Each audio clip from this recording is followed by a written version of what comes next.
June is Immigrant Heritage Month, a time to celebrate the many contributions of immigrants to our country.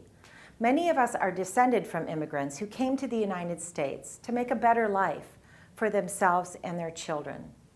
The Trump administration's new policy of ripping children away from their parents at our southern border is appalling for many reasons, but especially because it contradicts our proud history as a nation that has inspired immigrants' hopes and dreams for centuries. One of those immigrants was my grandmother, Leonetta Tognazzi Bonamici. In January of 1921, my grandmother arrived at Ellis Island from northern Italy. Newly married to my grandfather, Ferdinando, they came to the United States to make a better life. They first settled in Pennsylvania, where Grandpa was a coal miner. After an accident in which he lost his leg, they moved to Michigan, where Grandpa started a long career with Ford Motor Company. They raised 5 wonderful, successful, productive children, one of whom was my father, Roland Bonamici, and had many grandchildren. Grandma was an amazing cook and gardener. They even had a fig tree at the side of the house that they carefully covered to protect it in the winter. They lived in Italian neighborhoods, and Grandma didn't work outside of the home, so she never learned much English. But she built a beautiful life and family here.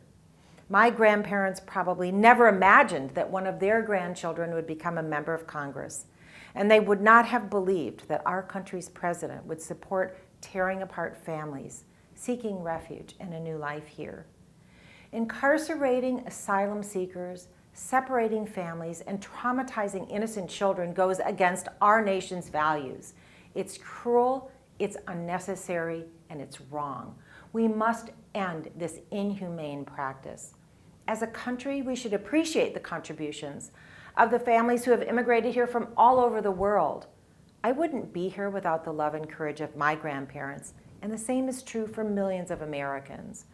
We owe it to our immigrant ancestors, our friends, and our neighbors to keep the welcoming spirit of this country alive and to treat those who seek a better life in our country with respect and with dignity.